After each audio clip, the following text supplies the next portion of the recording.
This spot is for all of you out there that are lacking a little bit of the salvage materials. Maybe you started a little bit late, or maybe you have done different activities to get yourself some experience. So you don't have the upgrade materials to go ahead to that blacksmith. Well, I got a location here for you that'll give you a little bit extra blacksmith materials while also giving you some decent experience.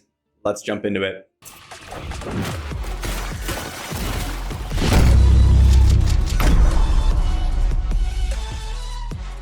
All right, so for this one, we are going to be heading over to the frozen tundra and over to the ruins of Secheron, I believe is the name. So let's go ahead and just jump over to this waypoint. Now, this one is solid, but it's not by any means one of the best farms in the game. However, more locations means that more people are spread across the map, which is always a good thing. And I believe any of these farms that are showcased are generally worth doing. I oftentimes hop between all of them myself, simply for the fact that I like a little bit of a change of pace when I'm running around the map, because I'm playing this game a lot. So we run over here to the ruins of Secheron, and we're going to start the farm right over here. Now there's a shrine right here, but you're never going to access it realistically on the circular farm rotation. So we're going to start off right here, and there's a bunch of monsters in this area. The idea here is that you're going to want to go ahead and group up with a party of 4 and run around together. So you have a few locations here. When you reach this area, you can have your party members kind of spread out, kill off all the spawn locations around that area. You're going to run through this corridor right here. Make sure you have your movement speed abilities ready. There's going to be a pack of monsters on this corner, as well as this corner down here. And then you're going to want to go ahead and head back around into this big room and basically go through all 4 of these rooms, or all 3 of these rooms, and then back up here. This room right here, do not go to, because there's only one location where you can come in and out. So you're basically going to be overlapping and you're going to lose your kill streaks. And you want to get at least 100 kill streaks in order for it to be maximum experience. So you're going to head into here. I highly recommend skipping this pack right here and then just running down to the left-hand side, killing off all these monsters, looping back around, heading up here, going off to the right-hand side, picking up this shrine and killing off this group right here. And then as soon as you kill off that group, this is where the long stretch comes. And if you keep this group alive right here, you'll be able to keep up your kill streak, kill off that group, and then head over to this area right here. Well, you'll find another pack right here, off to the left-hand side again, and then up here. And we'll continue onwards, and I believe there's another shrine location somewhere around here, although I have not been able to see it for a long time, and you'll be back at the start of the farm. So there you have it. There's going to be the kind of route that you're going to be running. Now this one really heavily incentivizes 4 players. If you do not have 4 players, it's going to be hard for you to kill off everyone in the group, and you're not going to get maximum value in terms of running around and killing off everyone in time for the next group to spawn. Oftentimes what will happen is the people will spawn way before you end up getting there, and you're not going to get maximum experience. But I'm going to go ahead and showcase when I was running around here with a party and see what that's like. So here we are. We have the party of 4, and you'll actually see at the top of the screen Cleanse Ancestral Relics, which I will go ahead and showcase later on in the video, but it's a key part to this farm. And you can see here we have kind of 2 people hanging back in the background and then 2 people in front. It took a little while for us to kind of understand this farm after we were experiencing a little bit. But the primary idea here is you want the group to run around together, and you want to stagger them a little bit and then have them take on different spots in the room. And you also cannot have them running too far ahead. Some of the party members in this one kind of were not used to this farm, so they went and shot ahead, and then we lost some of our kill streak, which is completely fine. But once you do the runs a few times, it will turn out a little bit better. I wanted to showcase what it's like if you don't do the farm exactly the way you want it. But once you get it right, and once you get all the monster spawns correctly killed at the right times, you're going to be getting about 70 to 75k experience per minute.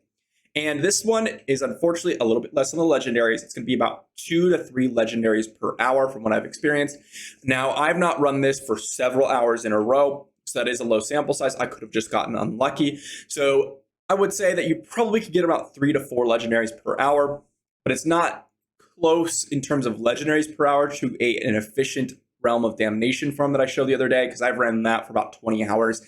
So that one is absolutely amazing. But the advantage to this one is that cleanse ancestral relics, things that you're seeing at the top. So after you've killed a monster in this area, you're going to progress the meta event in the Frozen Tundra. Once you reach on the left-hand side, you'll see cleanse ancestral relics, 100%. It will turn on to, or once you get 100%, it will basically spawn this, I don't even know what you call, it looks like a Kodak from Guild Wars 2, but some creature that you're going to follow around and kill off giant packs of monsters that will spawn. And then eventually, after you've picked up these ancestral relics and killed off all the monsters, they're going to sit in a spot where they'll cleanse your ancestral relics 10 at a time per event, and you'll be able to cash in some of those ancestral relics for gear and for scrap material and all that good stuff. Not only that, but the event itself actually gives you very solid experience. So you may do this for a little while. Oh, and there's a legendary right there that we actually ended up picking up. But you may do this for a little while, and you may, okay, the experience is solid, but then you go to that event and that experience is actually really solid simply for the fact that they spawn groups of maybe like 40 enemies every 20 seconds, which is really, really nice. So I'll go ahead and swap over to me completing that event for you because it is really solid and also will give you a little bit of rewards at the end of this whole farm.